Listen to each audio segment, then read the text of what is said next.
Okay. Thank you, everyone, for joining us today. I am here with Kyte. Is that how you pronounce your name? It's Kyte, actually. Kyte. Kyte. Yes. Kyte. Uh, and you will be walking us through what a non binary person and advocate does on a daily basis. We are here to educate the audience, and I'm super excited for this conversation. We've been planning it for a while, so I think this is going to be wonderful. If you would, Kyte, would you mind giving us a brief introduction of yourself and kind of your credentials for this conversation? Absolutely, yes. So my name is Kyte. I'm a team lead for a crypto custodian. So we work in the blockchain industry. I'm also a human rights activist. I have like a passion for all sorts of inclusion topics. And I'm non-binary, gender non-conforming, and I use all pronouns. Wonderful. So, for the audience that may be new to this conversation, could you define non binary? Yeah, absolutely. That is a really good question, actually, that I have to answer a lot as well. So, non binary is an inclusive umbrella term that describes basically people whose genders are not in the societal binary, which again actually includes a lot of genders as well outside the binary system, of course. It's very interesting because when you think of just gender, it Mm-hmm. it seems so it is really black and white in society, right? Like things tend to be gendered, even objects in certain cultures tend to be gendered. So it's mind blowing to really do a deep dive in what that means to be non binary. Mm-hmm. So, could you please give us kind of an overview of your typical day or any kind of difficulties that you face day to day in explaining yourself? Does that feel exhausting? Do you always have to say, I am non binary, or because you use all pronouns, Mm-hmm. uh, is it easier, I guess? Mm-hmm. Yeah, so first of all, I need to say that I'm very aware of my privileges as well. So the things I'm actually experiencing every day might be actually nothing compared to other experiences. This is really important to point out. So for me personally, on a daily basis, I think the most interesting thing is that I'm literally coming out every day again and again, not just to Mm. like strangers, but also to friends and family by correcting them, by explaining them what non-binary actually means. My name, pronouns are not such a big thing because, as you said, actually, I use all of them. It is definitely easier, but also a bit more difficult because people still assume things and put me in like a box just by my appearance. Uh, yeah, so this is definitely one of the biggest challenges I would say in my daily basis. That's the biggest one. I'm also being asked a lot as well, actually. Generally, I'm always happy to answer things, but I mean, as you know, like we all have like days where we are a bit low on like energy, or we don't want to talk about Mhm. everything, or we actually don't want to let people in and just focus on like other things. So this can be very exhausting. Mhm. I also feel like people like me are being tokenized a lot. So people use me as like a dictionary a lot and ask me like things, which can be also very invasive once in a while. I'm pretty lucky. Again, I have heard different stories. But it's also not like people like us got, like a book that said, okay, this is how you are non-binary, and you just read it and that's it. But it's like we also have to like constantly educate ourselves and make sure we understand everything and question everything, which most people don't like to do actually. So this is also another thing that I do on a daily basis, which is good and bad at the same time. And there's also little things, like which bathroom do I go to, like because there's mostly male and like female, or when I order things online, when I sign up for a gym, there's Mr. or Mrs. And I'm always like, so like, what do I pick, So it's really Yeah. like it goes down from like major things up to little things that actually seem normal to like people on the binary. For us, it's really not. So we have to like do this every day again and again, of course. Yeah. Yeah, I can see where that would be exhausting. And it's so funny because to me, it's such a small part of who I am, right? Like my gender, who I like identify a gender. So it's exhausting to explain that piece of you constantly.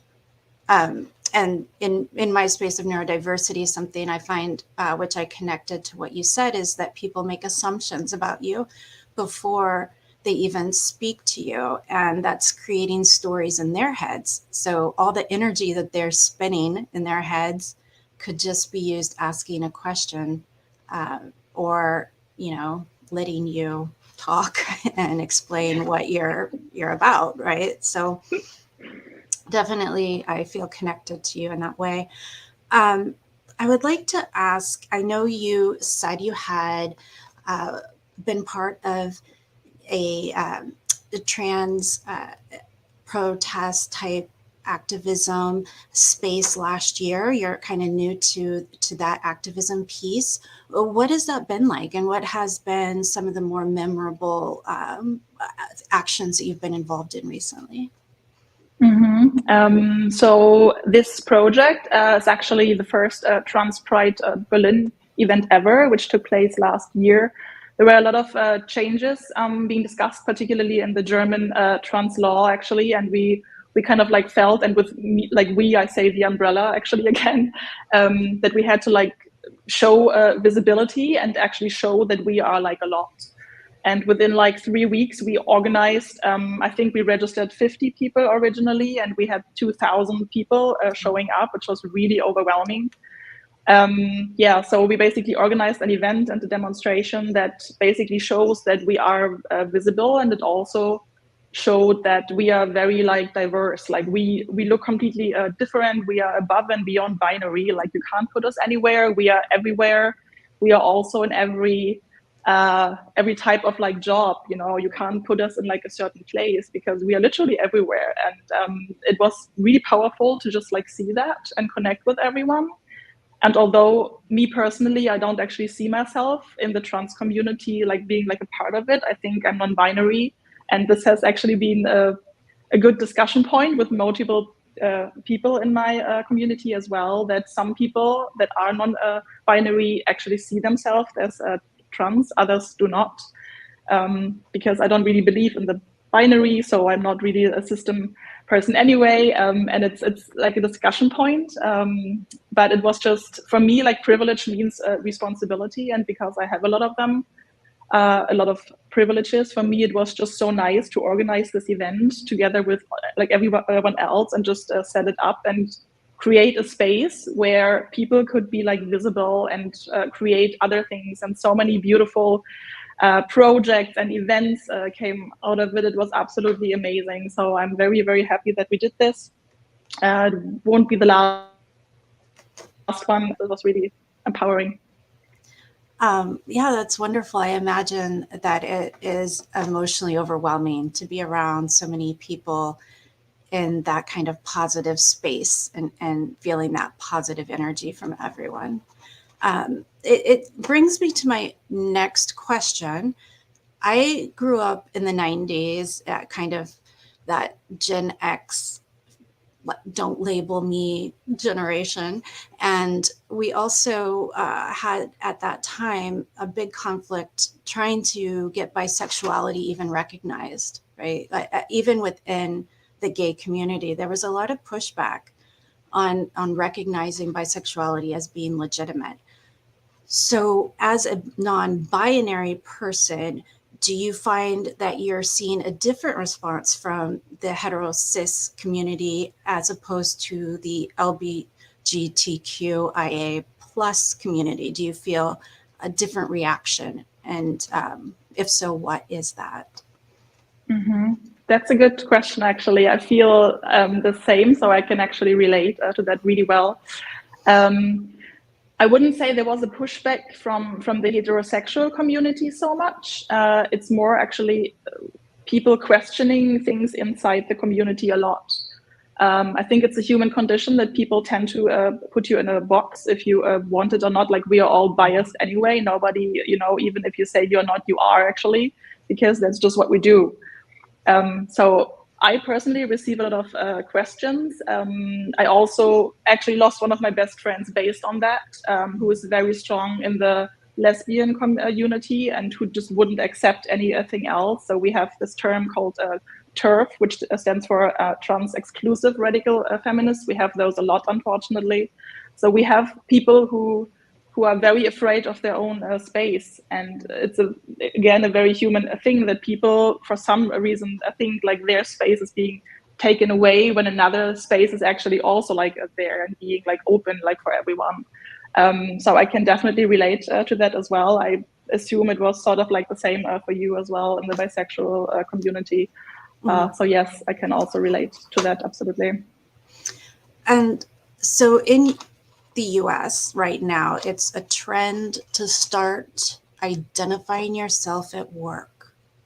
And this is an interesting trend because we in some states don't even have legislation to protect us, right? So identifying at work has always been a tricky thing to kind of navigate through. And how do you as a non-binary navigate that? And do you let employers know up front in the interview process? Again, I can only speak for myself and Germany. I think we are pretty lucky. We are still far behind in certain things when it comes to actual like queer laws or human laws generally. Personally, yes, I would identify like myself. At my current, extremely supportive and very accountable in like creating an inclusive space. I think the trigger point of like him, I still used to go by my placeholder name before, but even like revealing my name and also explaining more about Nuri, I think it kind of exploded actually on the 8th of March when people automatically assumed me as like a female and like asked me to like topics around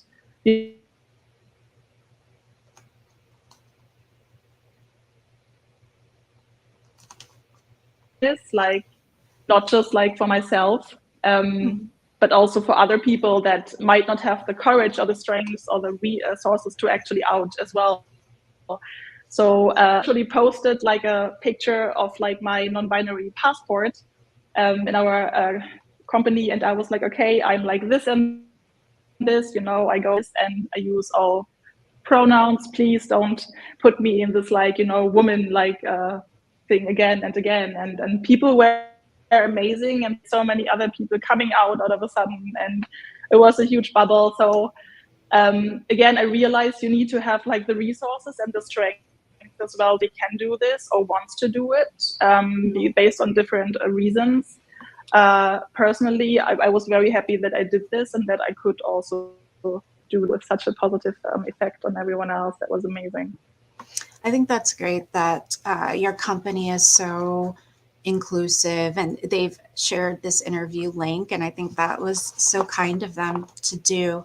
And also the sharing of your non-binary passport. That is a huge step for Germany to offer that. I think how wonderful is that? Do you think this is another question kind of linked to the hiring process? Do you find that AI software is helpful in non-binary, or is it exclusive? Like, is it excluding people unjustly? I think it's a tricky topic here because a lot of companies are starting to incorporate these AIs as ways to fix a bias within, human judgment. But can the system itself be biased, if it's programmed by humans? Yeah, that is a good question actually as well. Again, yeah, I would agree. I would say it depends how it's programmed. I think on the first view, this might be a great idea. unfortunately, or I would like assume, because a lot of those like programs run on certain background checks as well, you know, like on your passport, on your address, like your officially registered name. So again, like it would actually call out like a potential like gender marker or like your dead name. People who don't have access to their papers, they would be not very happy about this, and it would again basically call out minorities that don't want to be, you know, called out. So I think we are not there yet. I think AI HR software can be supportive, but there's just little like tweaks where we still need to like work on. Absolutely, for sure. And this is something I wanted to ask earlier. You say Kyte was a name that you chose, and you're having difficulty sometimes having people use that name. Definitely can relate to that. Taya is a nickname for me, so I go through it a lot trying to get people to use my name. So for me, though, Kyte doesn't seem gendered either way because I'm not familiar with the name. Could you kind of give the audience a background of the name and why you chose it? Yes. So I chose it because it's a very like, it just like felt right. So I was basically looking for a name for a longer time that is not biased at all, that doesn't go into either direction. So when you say you can't put it anywhere, that's perfect. I'm very happy about this. Because from my experience, people saw my like old name and they would just like put me somewhere without even like knowing me. And for me, this was really frustrating, especially in a tech environment coming, you know, like I'm also a 90s kid. So like this was challenging going through like all of this with like a certain gender just like assigned all the time, and expectations, and how I had to like move and behave, and, you know, what I could do. So anyway, so I like looked for like a name that wouldn't basically suggest anything. And I tried quite a few, you know, I would always go to like those like coffee people would like write like your name on like a coffee mug and call you, and I like tried like 4 or 5 for like a while. This was like the first step, and Kyte was just like, yeah, that is actually me, that feels really, really good, you know, like I can go with that. And then like I kind of extended it and let other people also in, so like friends and everyone. And I think the last person was actually my mom, because I know the process was very hard for her, like to find the perfect name like from me, and like emotional. But after I spoke to her and she was like, yep, that is perfectly fine, you should do this. Yeah, I went for all the legal paperwork as well, which is process, but almost done. So yeah, it was a bit of a process, definitely. But everyone has been super supportive and really helpful. I just have to explain it to family members mostly still, that this is the name, actually. Yeah. Yeah, it can be hard when they're used to calling you that since you're a baby. So definitely understand. Exactly. So in the workplace, being someone that is, you know, non-conforming to a gender, you mentioned bathrooms earlier. So I imagine that would be a big point that you would want to press. But what other things can workplaces and companies do to embrace this idea of non-binary inclusion? I would say, as a general rule, don't decide things about us without involving us. It's a good slogan.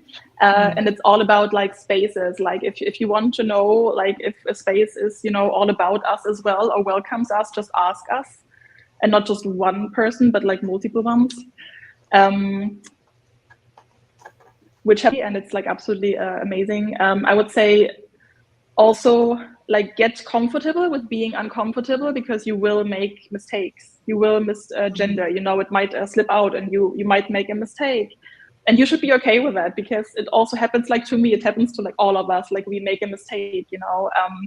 Ask everyone like, what is the name, pronouns, don't assume anything. I had another meeting like the other day, and I was like, oh, you know, like you should speak first, and I was like, that is a good point, because I'm not. And it's this constant, you know, conversation, like again, for me it's very easy, like now I've been queer my entire life, but don't assume things, absolutely. And gender inclusive language, I would say, is also a big thing.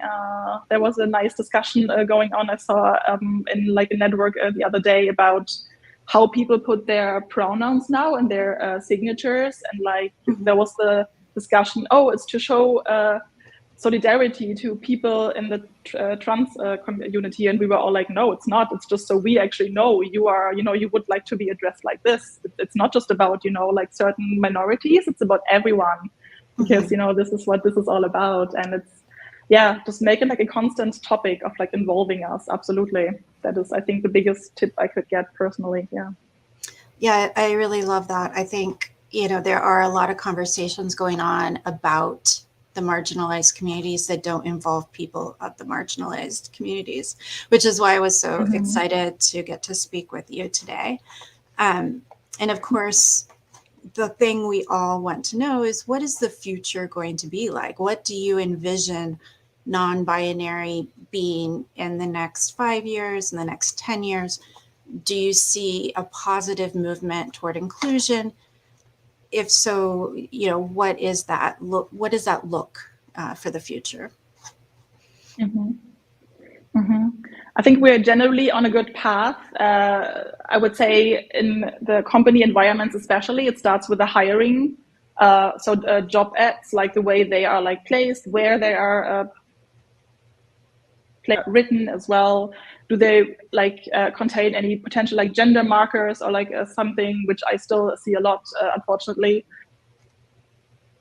Should definitely become a bigger topic to actually hire right away in the right way.